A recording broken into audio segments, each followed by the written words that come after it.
Mika-san. Hey. We should get back.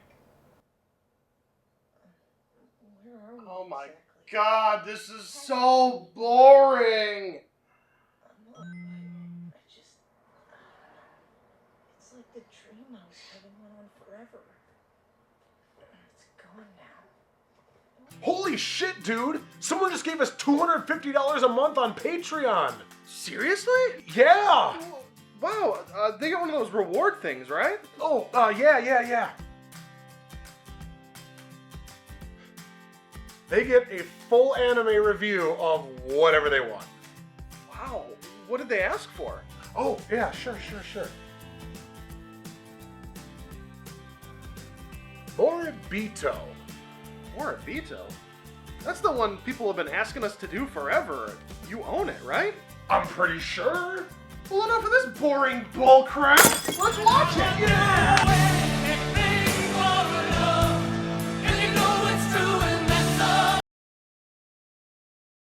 Why not just command me to assist you? After all, I must obey. Master Gakkai, I have just returned. Oh my God, this is so boring! It is vast in comparison to how little we Star Raiders really know. That said, it falls upon us now to surpass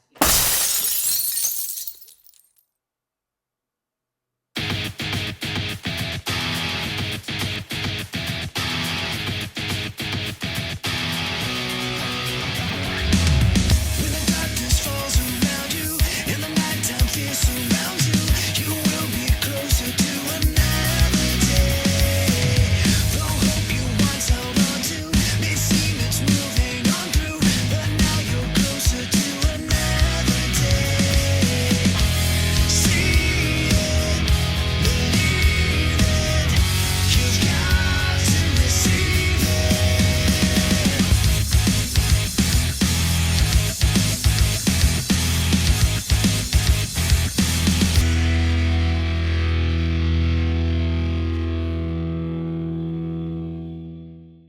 Hello and welcome to Animerica Unlimited. I'm Will Ryan. And I'm JT Kamp. Once Animerica Season 4 is all done and over with, eventually, this is more like what we're going to be doing. Anime reviews. No storylines, just the shows. Now, we were supposed to wait to start this up until much later, probably like 2 years down the line. But then some asshole had to come along and give us a whole bunch of money on Patreon. So thanks, bro. You ruined it. No, seriously, thank you very much. Hey! We need the money. Anyway, we watched a series called Moribito. And it's actually one I've been having sitting around for quite a while. And we've gotten a lot of requests for it. Why? I don't know. We probably deserve it because we suck. Touche. Yeah. Well, anyway, it's about time we open up this can of worms.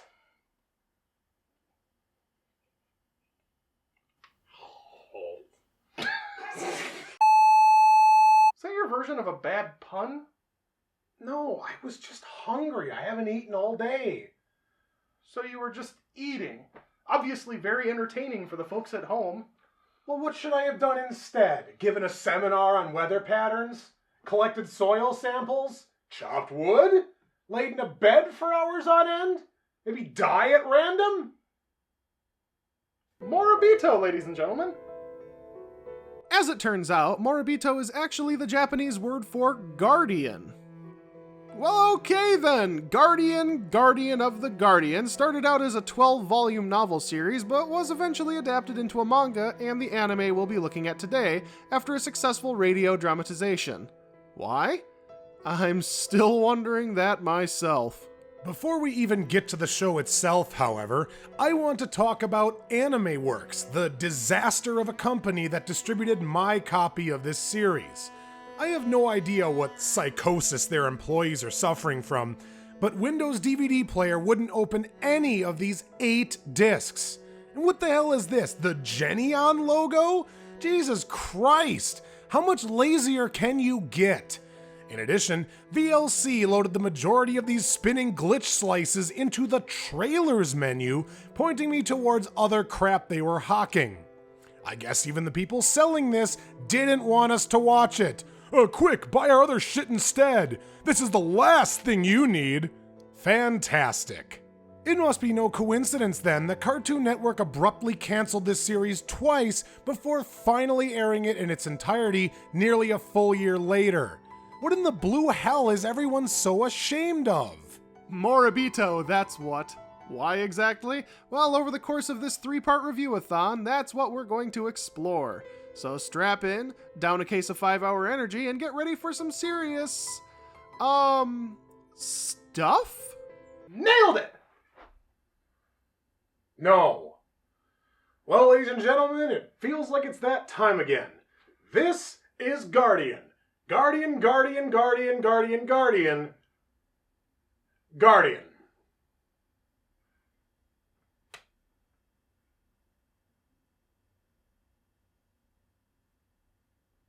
We begin with a nameless woman arriving at...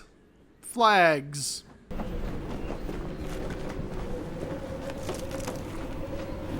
Identifying wind. Yup, it's wind.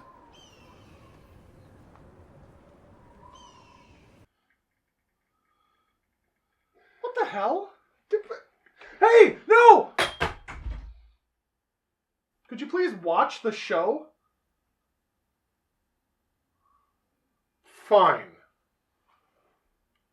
Oh, my phone. After the spear lady starts heading down the mountain, we cut to a title screen which tells us her name is Balsa. Balsa. Like the wood? Yogo's a good place. Very calm and peaceful. Thank you for saying that to nobody. Oh, wait, I mean the audience. Yeah, get ready for a whole lot of this. Hey, hold up! There's a procession for the royal family!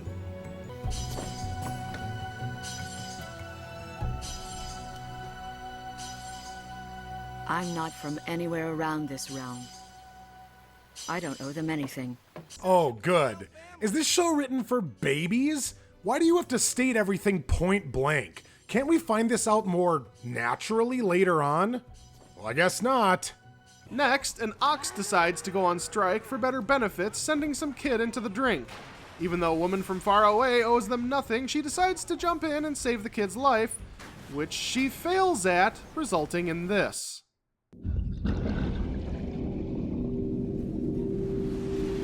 Hey, let me in the bubble! I'm dying out here too! Ah, you bitch! I guess the kid ends up saving her, and we abruptly cut away to some more character introductions. Thought it might be you, Tanda. What brings you here? You don't normally come to Oginoshimo. Has there been any word of her coming to town? No, sorry. It's been about 2 years now. But you know, I got this feeling Balsa's gonna turn... Okay, seriously? Her name is actually Balsa. Well, her voice acting is stiff as a plank, so I guess it fits. I'm not from anywhere around this realm. Tanda here tells Bucktooth Billy that he'll be in town for a while because Balsa, or something, I guess she's in town to get her spear repaired. This leads to a bunch of men trying to kill her because she saved the prince? We're told it was a warrior who rescued a member of the royal family from the Aoyumi River today. You wouldn't happen to know anything about this warrior? Afraid not. That's what I thought. I suggest you forget what you just heard.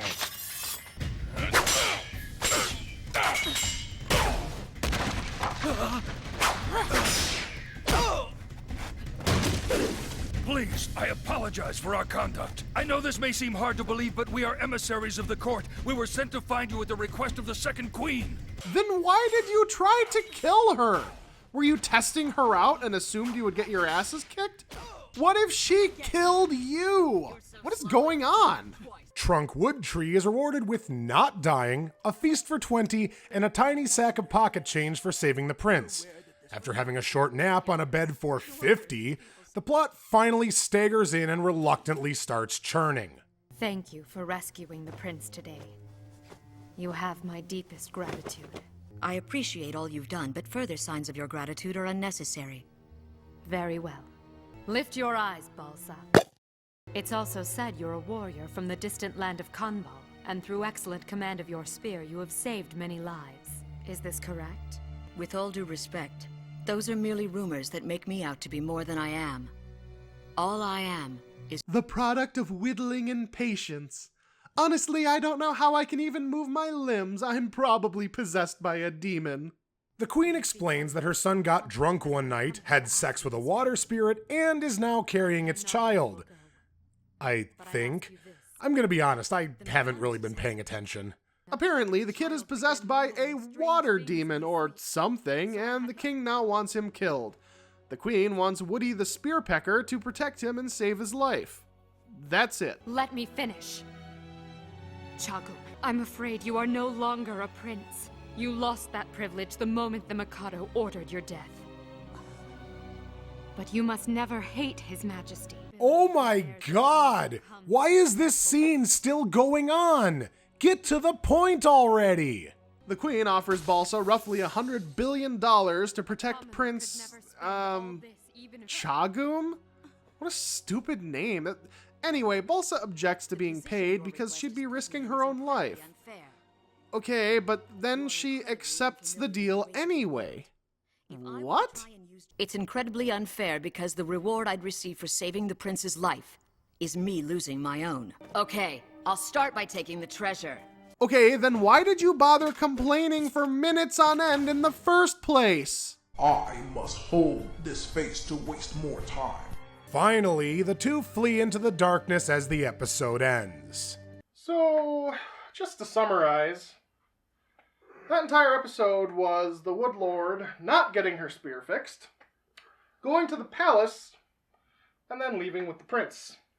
Yeah, I think that covers it. Why did this take an entire episode to go over?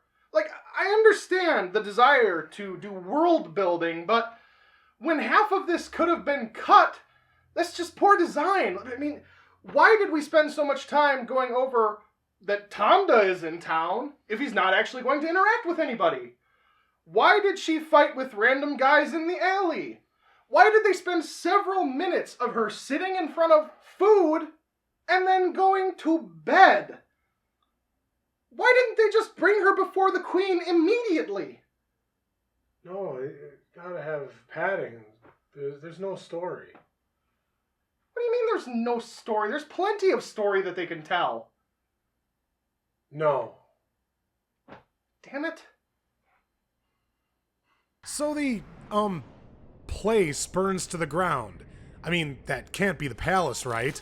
I guess the point here is that they're making it look like Balsa kidnapped the prince, but it was her idea. Why? Oh, sorry, I said that weird. I have no idea why the hell this is happening. I see that fire still isn't contained. Master Gakai. Master Cockeye?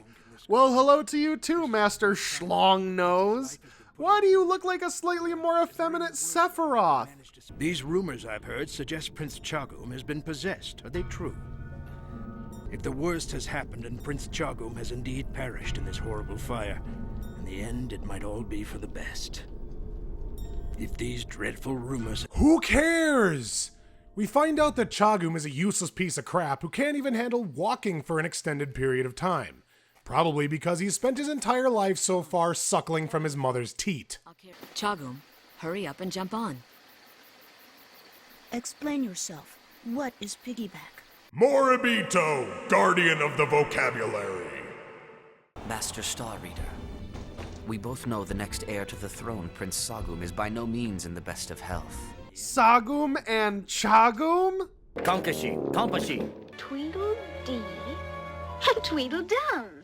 What, did the king want his sons to be ridiculed behind their backs for all time? Can I get in on that? This scene drags on and on and on and on. Basically, the beard immediately figured out the plot to fake the fire and that it was set up by the queen. Well done, Tree Spear. Where I get hung up, though, is all this other endless blathering. What are your thoughts on how the prince managed to survive each of those drowning attempts so easily? With all respect, I believe in all likelihood, the spirit that possesses him is a water demon. You have caught a glimpse of the darker side of politics. Continue to examine it, and you will set down a path from which there is no return. I was always told that the world is equally composed of both lightness and darkness. So no matter how dark and twisted this path may be, if it will lead me to the heavens, then this is the path that I intend to walk. Do they think this is character development? Exposition? Interesting? The only comment of note is that apparently the king wants to slaughter his own son because of this water demon thing. I'm sorry, but that's quite the conclusion to jump to, don't you think? Wouldn't a choice like that force you to reconsider your beliefs? Maybe make double sure that what you're doing is the right thing? Wouldn't you instead search for any excuse to not murder your own flesh and blood? In private, His Majesty weeps. I guess he doesn't think, though. They must not pay him enough to give a shit about his kids. We cut to Balsa arriving at the hut of Bucktooth Billy and girl. We find out his actual name is Toya and girl is named Saya, meaning that the first scene of them existing last episode was redundant, since introducing them now would have been just fine. The knowledgeable street urchin archetype, and... I'm sorry, I can't help but constantly point out how generic girl is. Welcome the prince in. Toya, I'm gonna give you some money. Can you go around and get a few things for me? All you gotta do is name it. For you, Balsa, I'd walk through fire and swim across the oceans and never stop to think twice about it. Why? Certain reasons. And those reasons would be? Various. We're not gonna find out, are we? Nope. Great. I need a horse strong enough to handle a long journey. You want a horse? That's a 10,000 Lugal coin! Lugal? Lugal, huh? Yeah, Lugal, just this multi-billion-dollar thing I did for a while. How many Lugals in a Gerflox? And how many Gerfloxes in a Zindum? I guess we know what kind of show this is gonna be. Welcome to Word Salad Mania. Yes, this is one of those series. One that finds the inexplicable need to come up with the dumbest, most abstract names for things. Names you have no chance of remembering, assuming you even wanted to in the first place. So if we start forgetting those things and other terms at some point, it'll be because I refuse to create my own encyclopedia of bullshit just to follow your bland, stilted dialogue. I'm sure there'll come a time when I need this queen, but not just yet.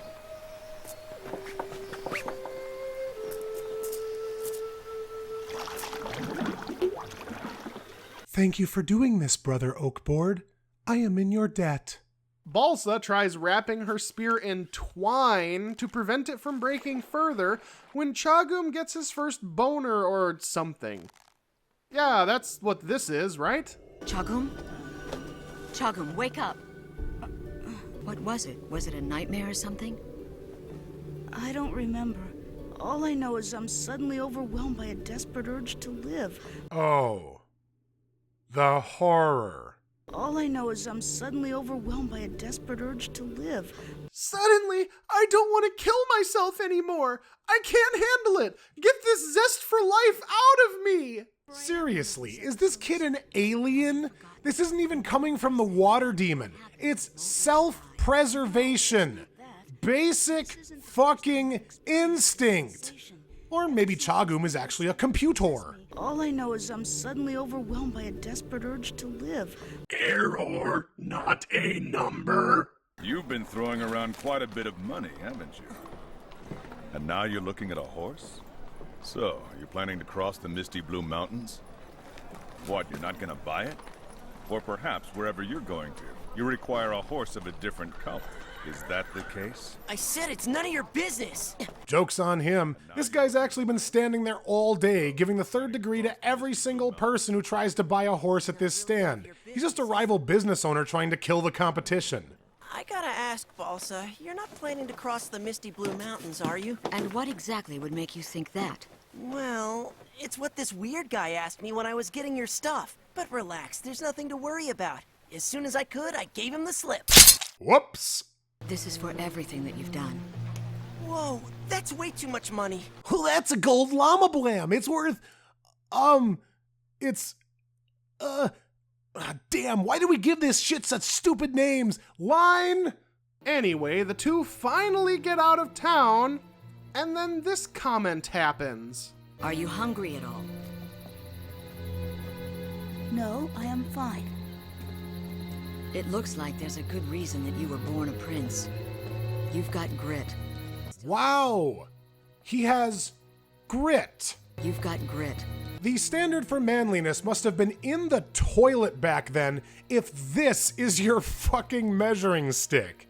He couldn't even walk by himself before, was shocked by the desire to live, and right now he looks like he's on the verge of sobbing. But nope, that's grit for ya. You've got grit. I guess it makes sense, since Jeff Bridges spent the majority of that movie sleeping, drinking, and lazing about. Maybe this kid is actually the grittiest person ever born.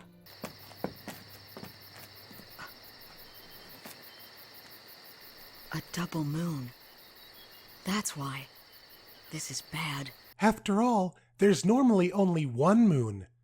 Wait, what the fuck is going on? Is this the apocalypse?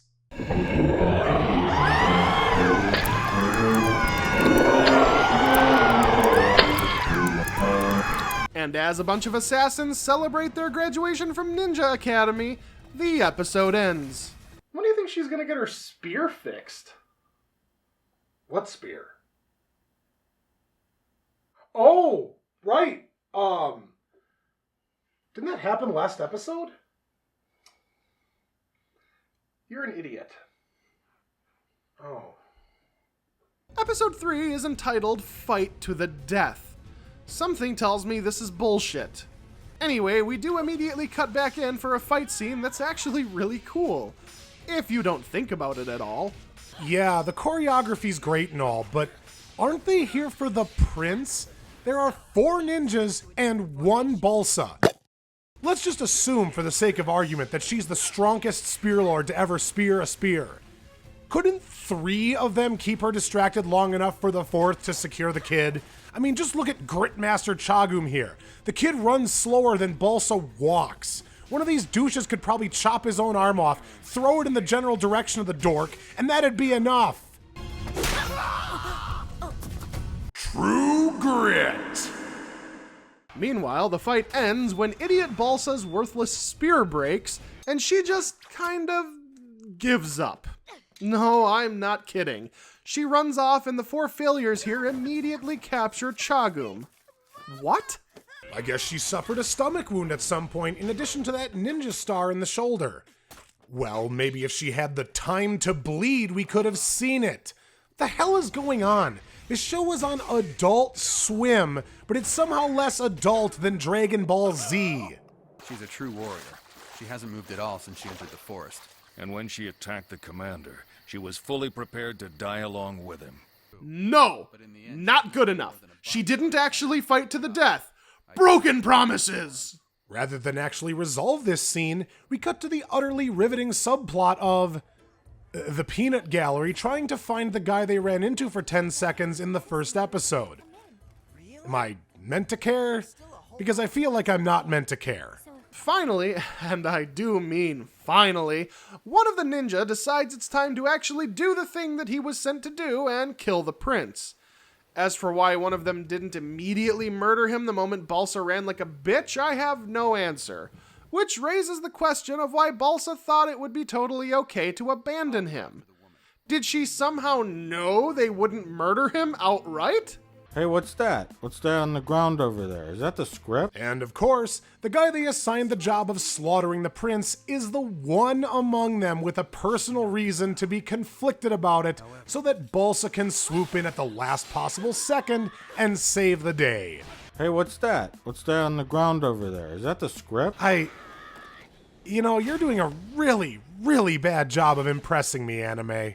But even that cliche is buried underneath an even worse one. He isn't conflicted emotionally in the moment. It doesn't make us feel what he feels. It takes him so long to choose death because he sits there and vomits his entire backstory. I just wonder if they're right about how to kill it. Does it have to be His Majesty? Were you being punished? I know, take this. Your Highness, you mustn't. It's fine.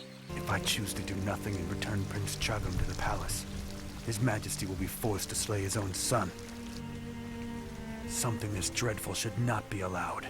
Are you fucking kidding me? How could this scene have possibly played out any worse?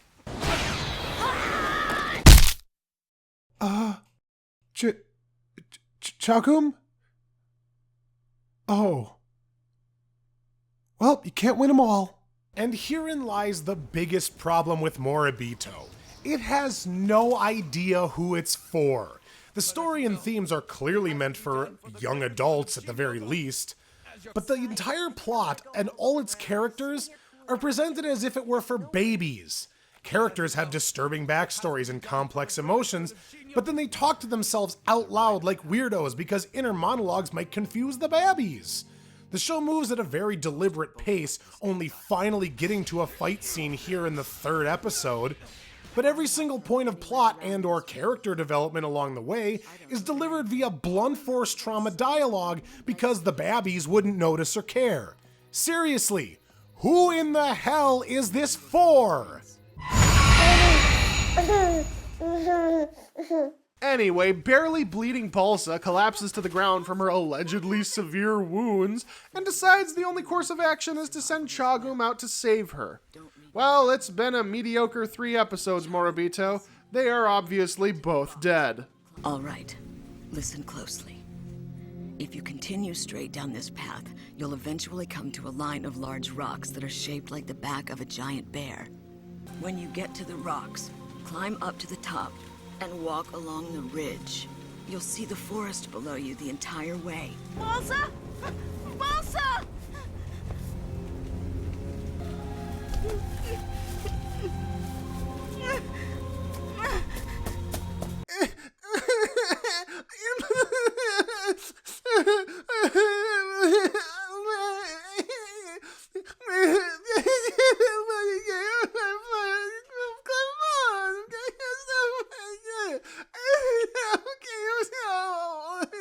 Alas, because this show is for little children, Chagum, the weak, pathetic prince with no physical strength whatsoever, scales the mountain.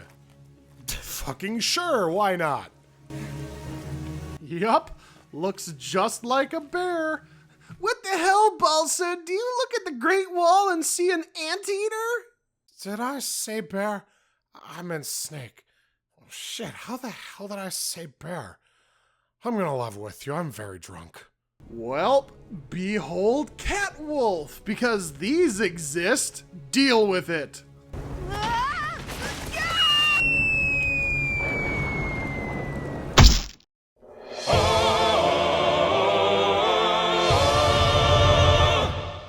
Oh, damn it. Come on. He made it all the way across?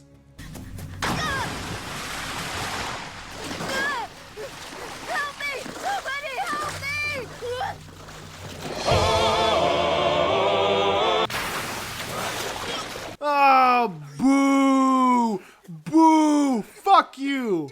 We cut from that to 2 random guys suddenly fighting. I have no idea who they are or what's going on, but then one of them actually kills the other guy. Wait, what? Whoa. This is the fight to the death we were promised? Oh, great, and Balsa was hallucinating a memory. It didn't even really happen. Well, that still doesn't count, anime. Broken promises. Please, anime! I want to like you! Give me any reason to care!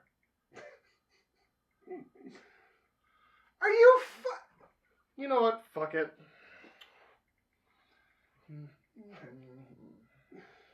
Oh, man. We begin the next episode with a random old lady who sticks her head underwater and summons Azora?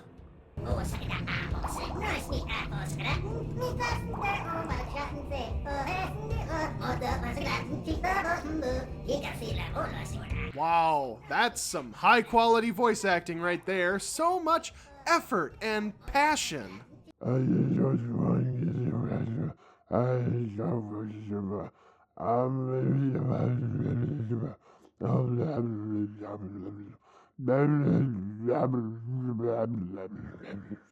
like my version better.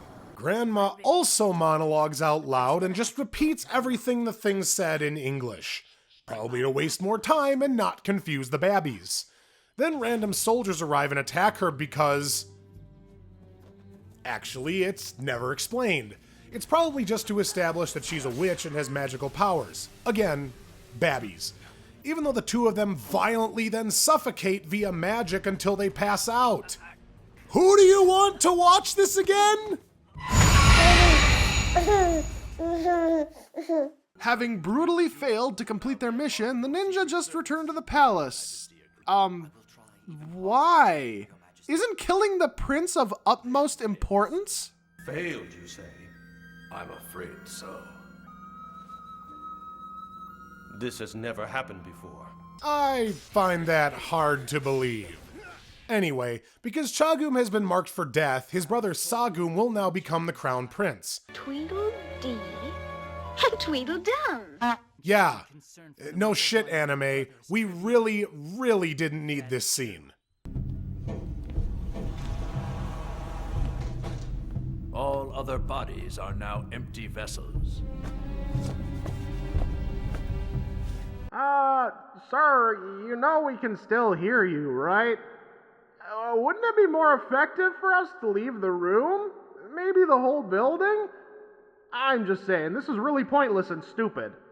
Anyway, Giant Gimli and Femeroth argue over whether or not to consult a magical tribe called the Yaku. Instead, Gimbob assigns Femdude to read roughly 1,000 ancient tablets written in a language neither of them can read. This is gonna take the entire series, isn't it? I really hate to say it, but the rest of this episode is virtually nothing. Tonga confirms that Chagum has a water demon and buries Balsa as an incompetent boob who constantly ends up injured, while she pretty much just lays there forever. If only she was The Rock, she could just decide she wasn't injured anymore and take a chain gun to these palace scrubs. Anyway, after what seems like hours, Grandma, aka the Master, shows up mumbling about an egg before freaking out because I assume she sensed the water spirit or something. And quite literally, that's it. Well, hey, we keep this pace up, we'll be done in no time. What pace? We still had to watch this entire thing, remember? Oh yeah. What does my life become?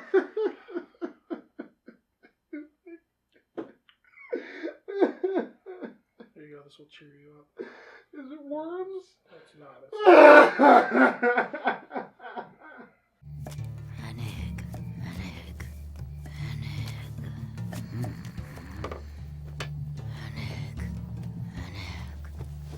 Okay, come on, we can do better than that. I'm old. I'm old. I'm old. I'm old. I'm old.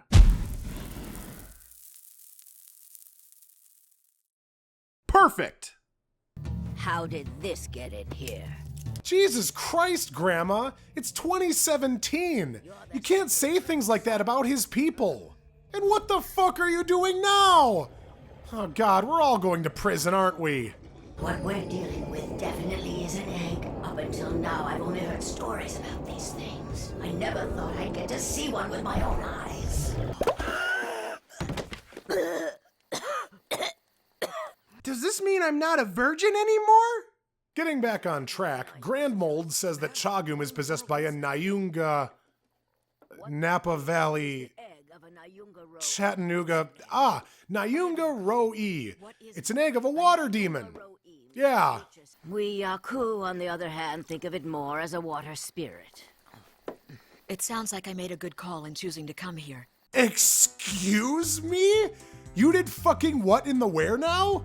You were laying dead on the side of the road and you had absolutely no chance of survival without Tonda over here. What call or choice did you actually have? This is the most ridiculous retroactive credit claiming I think I've ever seen. Hey man, have you played the new recent topical video game yet? Which one? Whichever one's most popular right now. No. Oh. Oh my god! Hello, 911! There's been an emergency. There's a car accident. Blood everywhere. Please send help!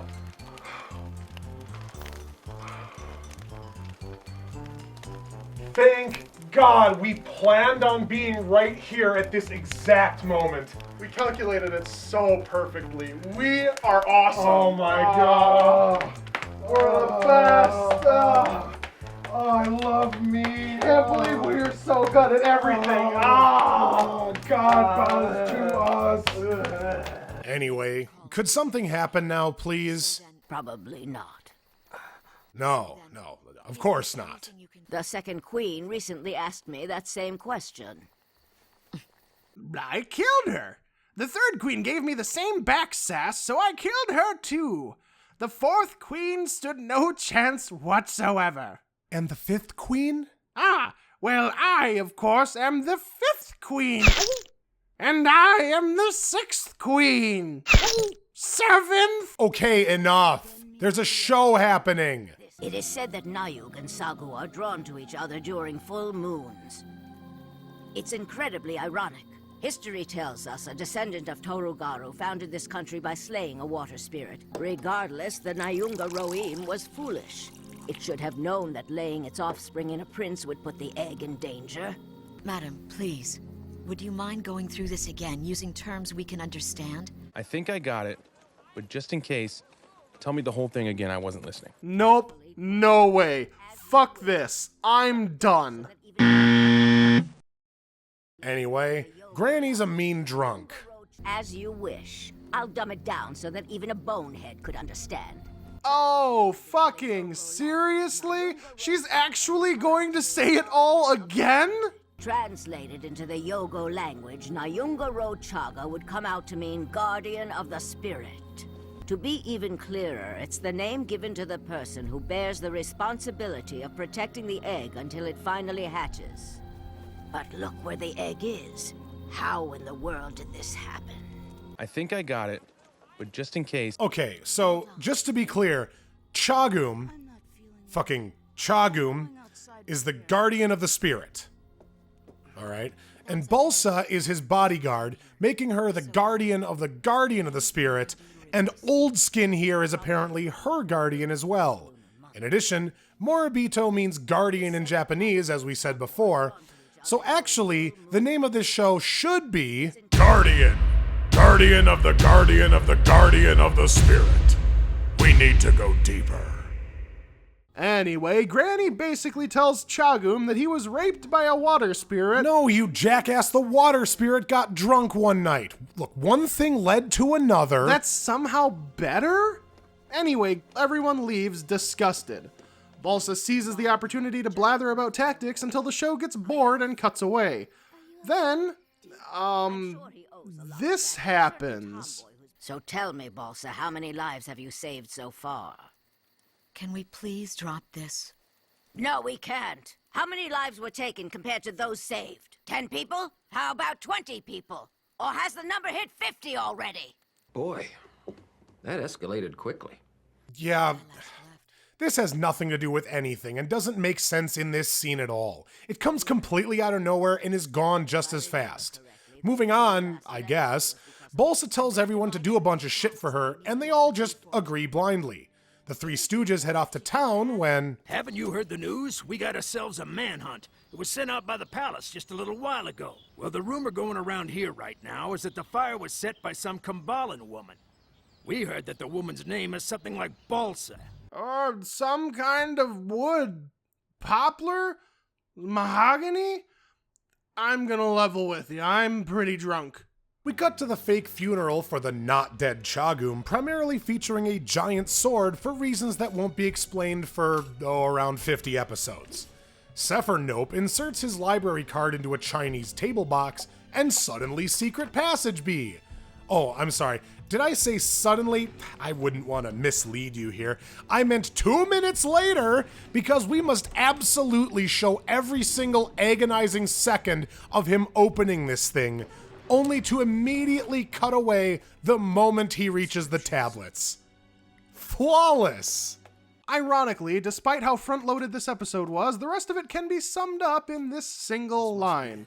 Tonga goes to a shop on Balsa's orders to buy their entire stock. It turns out that it's a slave depot.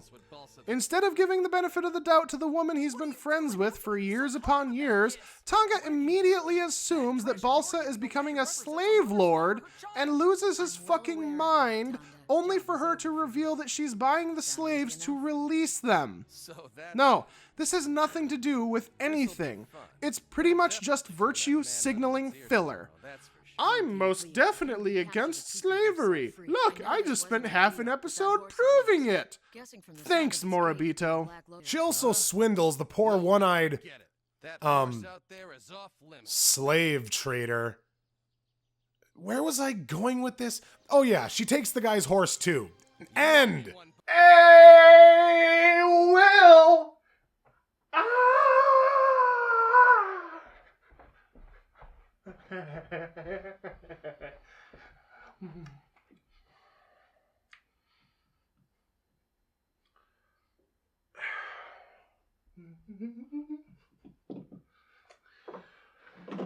Okay, what is it? You know, if Balsa ever got that weapon of hers fixed, she could really live up to the name of this show, because then she'd be the guardian of the spirit. Yeah, and? The guardian of the spirit. Uh-huh. Because she uses a spear. That's it. That might be the worst joke you've ever told. Unbelievable. Wasted my time with that shit. Yeah. Who wrote this shit? Balsa, firm believer in not healing, immediately resumes her training despite her still barely stitched wound. I guess the medicine of ignoring it is the only one she'll take. Idiot. Meanwhile, Chagum Bagum gets his hair cut, which apparently hurts somehow. It's all that grit in his hair, man. Do you have any idea how hard it is to cut? You basically have to yank the roots out. Life's rough when you're that badass. The Guardian of the Spirit, the Guardian of the Guardian of the Spirit, and the Guardian of the Guardian of the Guardian of the Spirit set out to go even deeper. Meanwhile, more bland tactical debate. All the reports that we've gathered indicate that the woman has been severely injured. Given that, I don't think locating her will prove difficult. Ah! Joke's on you, faggots! She's too dumb for that! We just got a report of a suspicious-looking woman spotted in the area east of the Yaku rice terraces. Oh, never mind. That joke was about to be really offensive anyway. She figured we'd send out a manhunt for her. Huh? These reports of multiple sightings are probably just a diversion. Okay, fuck off. Full stop. Apparently Logic just went and died in a Mississippi ditch while they were writing this scene because none of this bullshit makes any sense. I mean, I was following. No, you weren't. You're just saying that because they said it seriously. Oh. Well, hey, wait a minute. Don't I normally follow the bad logic and stuff like this? And wasn't I the one complaining about it? What's going on here? You're failing at your job. How does it feel? Anyway, here's why this sucks. Raiden's cousins over here come to a sound conclusion. Balsa is injured and will be easy to find. Lo and behold, moments later, someone finds her. Well, great. It's exactly as they said it would be. Cut to Lord Overthink, who nosedives off a cliff to the conclusion that it must be a diversion. Based on fucking what? The obvious answer is nothing, because we also know that there is no diversion. Balsa was exactly where they said. On top of that, they are objectively giving Balsa way too much credit. Looks like she knew. She figured we'd send out a manhunt for her. Right, because that's what happened.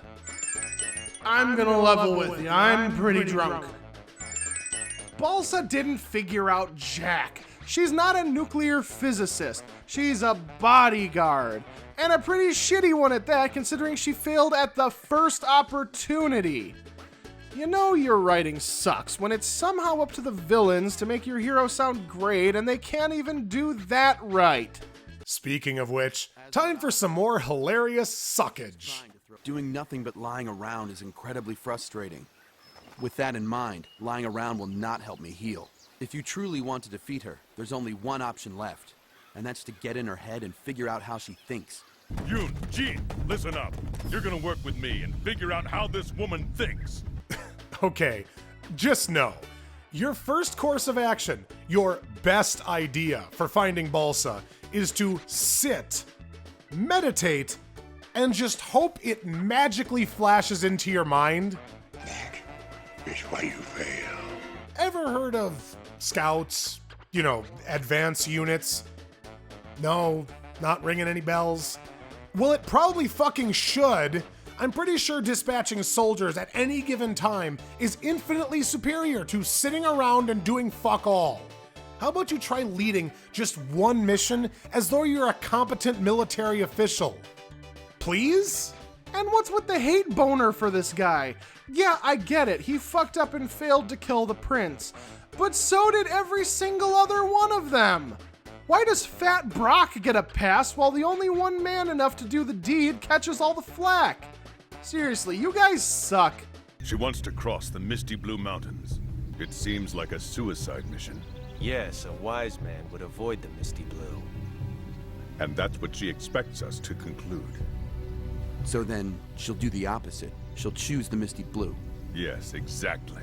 But what would she do if she were expecting that we would know? Oh god, we already know she chose the misty blue mountains. Can we just move on? No, she wouldn't do the misty blue because she would think that we would know that she would be too smart and would want to get us off the trail. But in fact, we were thinking that she would not. Therefore, she would want us to think that she wouldn't go to the misty blue, so that we would then confuse ourselves thinking that she would do it, only for her to not do it at all.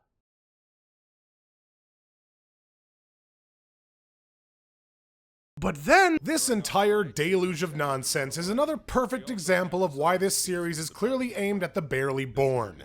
They're spouting total nonsense that they basically made up on the spot, but because they end up being right, small children will think that this was all brilliant thinking when it could not be more the opposite. Logic works like this. I prove point A. Subsequently, I also prove point B. Therefore, my conclusion is point C, QED. In this rambling mess, it's much more like I say A, then J, then Q, and B. Therefore, E to the I. Fuck off! Stop trying so hard to be smart and just think! She didn't deal a fatal blow to any of us, although she clearly could. With anybody else, we would have all been dead now. Anyone else? So, if you would have fought a 4-year-old girl, she would have killed you? The best soldiers in the kingdom, ladies and gentlemen. Anyway, several hundred hours of blathering later, they actually managed to do something and catch Balsa in the misty blue mountains. Until...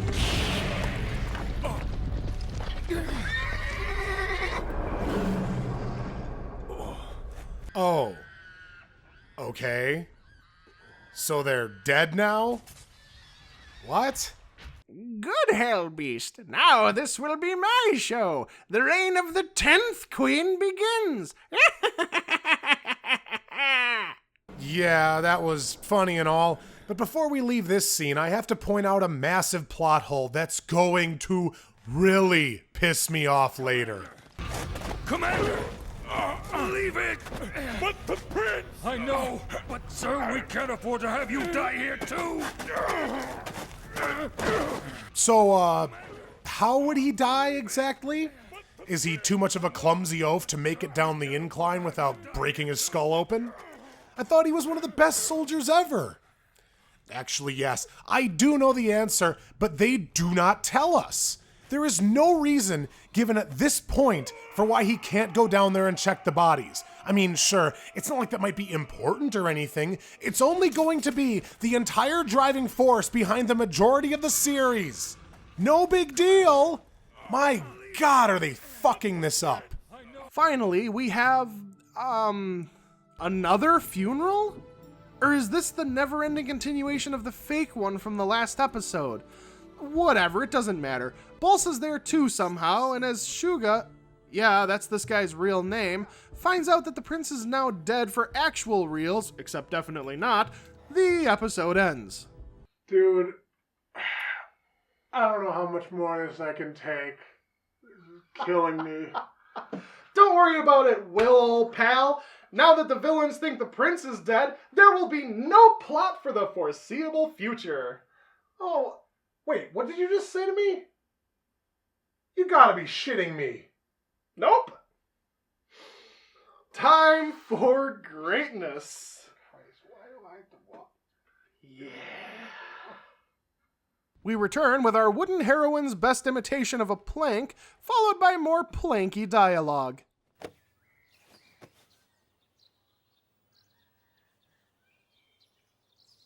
It's still calm. Nothing since that night. Well, thank you for telling us, the audience, that nothing is happening. I'm so riveted I can barely move. Because I'm falling asleep. I have to admit. Yeah. Meanwhile, more funeral. Okay, Jesus Christ. Why is this still happening? We fucking get it. They think he's dead. And what if he actually did die? Would the rest of the show be nothing but this? Meanwhile, the show breaks its own plot in half because every step along the way simultaneously has way too much thought put into it, and somehow none at all. We are actually told and expected to swallow the fact that everyone simultaneously knows everything about Balsa and has no idea who the hell she is at all. By chance, have you heard of this bodyguard named Balsa the Spear Wielder? Huh? Balsa? Sure I have. The whole town's talking about that lady right now. She's dangerous. She set fire to the palace and killed the prince. And after that, she took on over 1,000 men, only to be taken out in the end after all. Wow, that's pretty amazing. It sure was. See, at first glance, this might actually make sense to you. But then, when you actually open your brain back up and think about it, you realize that this scene makes the entire show into a joke. There's exactly one reason why all these people know about Balsa in the first place. There's a fucking manhunt on! I'm gonna level with you. I'm pretty drunk. A manhunt, I must remind you, that was ordered and is being executed and overseen by the Royal Army. Yet somehow, these best soldiers ever didn't even manage to give anyone a cursory description of her physical appearance. I seem to ask this a lot here, but how the hell do you fuck this up? If you're going to look for someone, isn't it maybe a little bit important to know who you're fucking looking for? Watch how easy this is. I don't even need to see a shot of Balsa, and I can describe her instantaneously. Brown hair, brown eyes, red lips, red clothes. It's that simple. Oh, and if you want to get more specific to this series, she's Kanbalan. You know, a racial ethnicity that people can readily recognize? My God, this is stupid. Second of all, this guy's description is way off. Let's hear that again. She's dangerous. Her head is a block of wood. Her breasts, also wood. Her thighs and feet, wood. She's pretty much all wood. Though I have heard there's a little aluminum in her joints. I'm gonna level with you. I'm pretty drunk. Moving on. Balsa ridicules Tanda for observing a religious tradition through his meal. What a bitch. Suge Knight is told he must stop studying the tablets because the prince is dead, and he's such a pathetic, gritless sack of poop that this single order renders him barely able to walk. Yeah, I'm sure this guy will be really useful when push comes to shove. Anyway, the rest of this episode consists of the group wandering around and babbling. Tanda talks about being a herbologist, a profession that does not exist and has never existed. I believe the term they're looking for is herbalist. It's herbalist. Then they wander into a rice paddy. Where are the fight scenes? Where's the excitement? Now where are we going? I have to go pay the men our rent. Moribito, guardian of the rent check. Commoners can't stay in a house unless they pay someone to let them? You can't get much of anything without paying money for it first. I understand people exchange money for goods, and they also exchange money for services. For example... Please, can I get at least 7 more hours of discourse on commerce? Very, very long, non-story short. They buy a watermill and get it up and running. And then dinner. Oh, and start signs indicating drought. That's it. My God, can't anything happen? Just a few events per episode. No, okay, fine, okay, just 2 things per episode. Please, I'm begging you. I love this. What?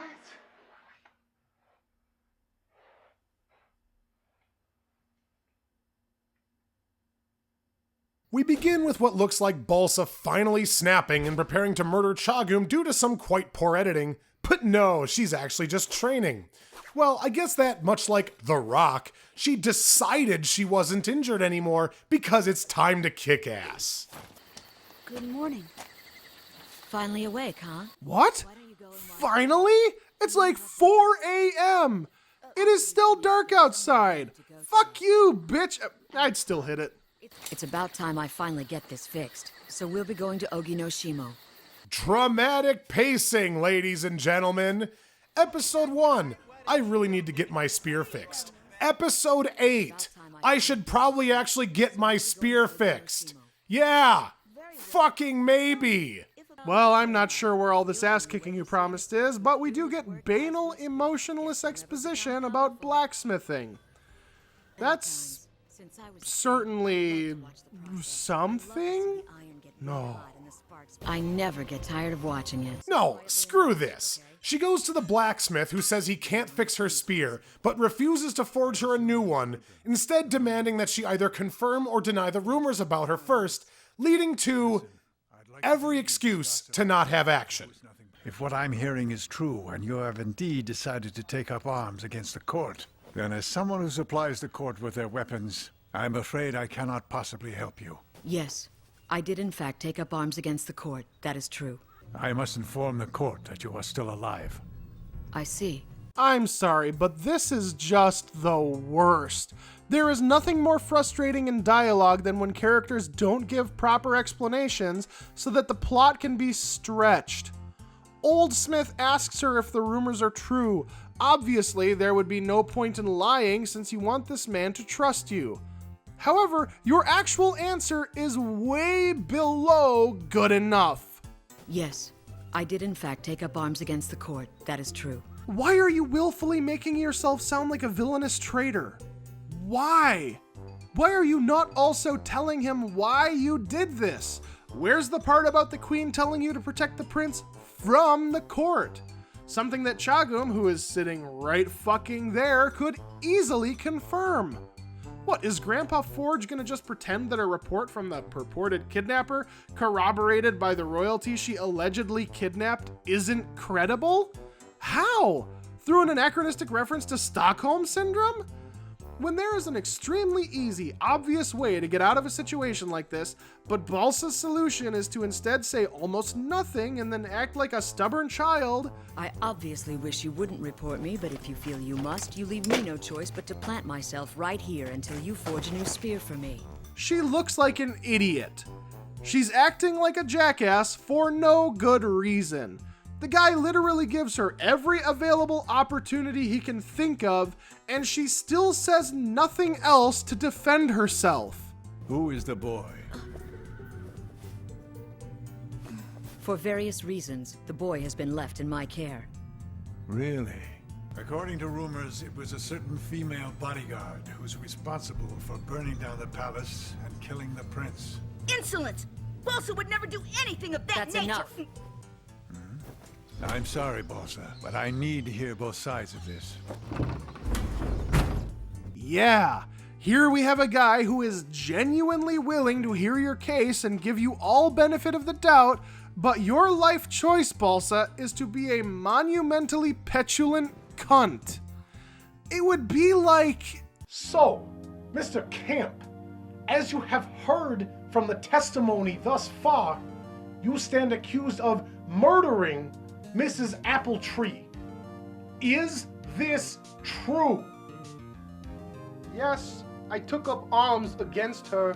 She is now dead. Yes, but you did so in self-defense, did you not? She pulled a gun and fired 3 shots in your direction.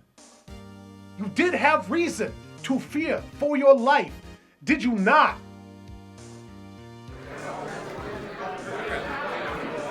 Mr. Kamp, you will answer the question. For various reasons, she is now dead. No, Mr. Kamp. There's only one reason, and it's because she was firing a loaded gun in a public area. Any number of people could have been wounded or even killed. You probably saved lives. Look, Mr. Kamp, I am your defense attorney. You just took an oath minutes ago, swearing to tell the whole truth. So for the love of God, please give us an answer. Did you kill Mrs. Appletree in self-defense?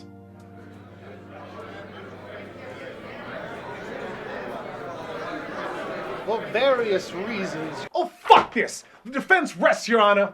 I hope you get the death penalty, you shit! I did it. Ma'am, you're on the jury, please! I'm also too frustrated to give this episode any more respect. Soldiers show up to get swords they ordered. After a moment of false tension where we actually believe via tortured hope that we might be treated to an actual fight scene, we are instead subjected to a tirade about the swords. This is the room where I keep all the fucks I give. Oh, alright. Oh. The blacksmith rants for the rest of his natural life about his dream of finding a perfect wielder for a sword who is so noble and wise that he could free the oppressed without killing anyone. Well, that's a fine aspiration, but you're going to be waiting for the next Jesus for quite a while there, buddy. Where are we going with this? I guess in all my years doing this, I'd have to say that there has been just one person whom I felt had reached the pinnacle of his craft as a warrior. As a fellow swordsman, I must admit, I'm curious. So, what more can you tell us about him? Because fair use only gets us so far, we can only give you the highlights of this conversation, but it's actually pretty damn good. It's just a shame that it undermines the entire episode it took to get here and makes Balsa look like even more of an incompetent tool. And at this wandering man's side was a child. Something that seemed so out of place next to him. Apparently a friend who'd fallen victim to palace politics entrusted his child to him for fear of losing the little one. Immediately afterwards, several assassins were dispatched with orders to kill the warrior. He told me about the assassins sent to kill him. After that, he told me how skilled those men were. When he was done, his story had moved me. So you mean he actually told you the entire story with all of the context that could potentially justify his rebellion against the court? What a fucking novel concept! If only there was any way our heroic guardian could have done such a thing. They had no desire to pursue this warrior, but each of their families were held hostage by the man who sent the order. It was very cruel. They had no choice. They had to kill the warrior. When I heard his story, I had but one thought. It is for this man that I want to forge the ultimate sword. I wish to free him of the cruel fate the warrior lived with daily. Sounds like an awesome show that I'd love to watch instead of this crap. But doesn't this undermine everything you just said? A sword that kills no one, and in doing so frees them of their fate. That is the weapon I dream of. That would be the ultimate sword. A great sword of this magnitude can only be achieved when both the warrior and the blacksmith have reached the pinnacle of their craft. In all your years forging weapons for other warriors, how many have inspired you to create such a weapon? Let me think. Yes, except that he was nothing like that and killed dozens of people. At least. He was so murderous that the child with him had to take up a pacifist pact in order to atone for his bloodthirst. I have no idea where I'm going with this. I'm very drunk. The old man admits he was a total failure, which was kind of the point, but this is also kind of hilarious. The actual implication here is that Balsa is that warrior he's been searching for, as confirmed by Captain Ultramind. For whatever reason, Private Simplebrain is offended by this story. I don't know, maybe he's jealous because his commanding officer respects their enemy more than him. Kind of understandable, actually, but who can say for sure? They haven't spelled it out in plain English for me, so my weak little babby brain can't possibly keep up. Of course, he makes the new spear for her as, once again, the villains made the most compelling case for her as a heroine. Does anyone else feel like this is still completely ass backwards? So, after Tanda mimics our reaction to Balsa failing to look tough, the episode finally ends. Well, I've had just about all I can take for this round. What do you say, JT? Right. JT? Yeah, you can stop doing this thing whenever you feel like it. Oh, thank Christ. I was so done with pretending to be happy every time it got back to us. I mean, why was I doing that anyway? I don't know. I probably didn't have any better ideas. Oh. What? Anyway, that's going to do it for today. I'm Ryan, and this has been JT Kamp. We'll see you in part 2. What the heck? Don't I get a quip or something? No, that's cover by cover, you dolt. Oh, who cares? The people who don't pay any attention and still think we're Phoenix and Atlas in every video. What a bunch of retards.